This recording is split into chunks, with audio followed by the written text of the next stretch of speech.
78 సంవత్సరాల స్వాతంత్ర భారతదేశ చరిత్రలో ఎప్పుడు ఎక్కడ ఏ రాష్ట్రంలో జరగనటువంటి నకిలీ మద్యం కుంభకోణం ఒక్క ఏడాది కాలంలో 48 కోట్ల క్వార్టర్స్ బాటిల్ని మద్యం షాపులకి బెల్ట్ షాపులకి కూటమి ప్రభుత్వంలో ఉన్నటువంటి పెద్దలు దాన్ని సప్లై చేయించి 5280 కోట్ల రూపాయల నకిలీ మద్యాన్ని అమ్మించి వేలాది మంది ప్రజల ప్రాణాలను తీసేటటువంటి కార్యక్రమం చేస్తే చాలా సింపుల్గా చాలా లైట్గా దారిన పోయే దానయ్య మీదో అక్కడ పనిచేసేటటువంటి కూలీ మీదో ఏదో కేసు పెట్టి దీన్ని మొత్తాన్ని క్లోజ్ చేయాలి, దీన్ని అసలు ఇక్కడ పెద్దది ఏం జరగలేదు, దీని వెనకాల ఎవరో ఆ జనార్దన్ రావో లేదంటే ఆ తెలుగుదేశం కంటెస్ట్ చేసిన అభ్యర్థో వాళ్ళ మీద పెట్టి ముగించేయాలనేటటువంటి ప్రయత్నం ఒక పక్కా స్కెచ్ ప్రకారం జరుగుతుందనేది మనకి ఇప్పుడు వాళ్ళు రాస్తున్నటువంటి ఈ పత్రికలు రాస్తున్నటువంటి వార్తలకి, లేదంటే నిన్న జనార్దన్ రావు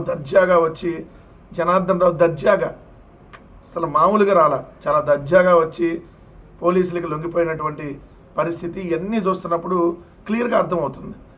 ఇక్కడ వీళ్ళు పెట్టినటువంటి హెడ్డింగ్ ఏంటి, ఎక్సైజ్ శాఖ ఏం చేస్తుంది, రాష్ట్రంలో నకిలీ మద్యం ఇవన్నీ తయారవుతుంటే మామూలు మత్తులో ఎక్సైజ్ శాఖ వాళ్ళు మామూలు మత్తులో మోగుతున్నారు అంటే ఒక ఎక్సైజ్ శాఖకే సంబంధమా, ప్రభుత్వానికి ఏం సంబంధం లేదా, ఎక్సైజ్ శాఖలో ఉన్న అధికారులకే సంబంధమా, ప్రభుత్వంలో ఉన్నటువంటి పెద్దలకు దీంతో సంబంధం లేదా? ఇది ముఖ్యమంత్రి చంద్రబాబు నాయుడు, ముఖ్యమంత్రి కొడుకు నారా లోకేష్ వాళ్ళ బినామీలకి సంబంధించినటువంటి అంశం. ఇది 5280 కోట్ల రూపాయల ఒక్క ఏడాదిలో నకిలీ మద్యాన్ని మీరు ప్రజలకి అమ్మి ఇదేదో 50 రూపాయలు 100 రూపాయలు ఏదో దోచుకున్న విధంగా దీన్ని చిన్నగా చిత్రీకరించేటటువంటి కార్యక్రమం పక్కా ప్లాన్డ్గా ఇలా పత్రికలు చేస్తున్నాయి. చూడండి, అన్నీ తెలిసి ఏడాదిగా మౌనం. వైకాపా ప్రభుత్వం ఇలాంటి దందాలకు మద్దతు ఉండేది కాబట్టి పట్టించుకోలేదంటే అర్థం ఉంది, కానీ కూటమి అధికారంలోకి వచ్చి ఏడాదిన్నర అవుతున్నా ఎందుకు దానిపై దాడి చేయలేదు? జగన్ గారి ప్రభుత్వంలో జరిగిందా? సిగ్గు లేదా? ఈనాడు రోత కిరణ్, నువ్వు కడుపుకి అన్నం తింటున్నావా, గడ్డి తింటున్నావా?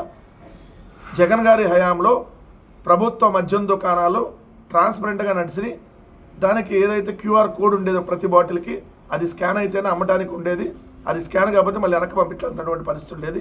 ఒక్కటి కూడా నకిలీ మద్యం అమ్మేటటువంటి అవకాశమే లేకపోతే మళ్ళీ మా హయాంలో అని రాస్తావా?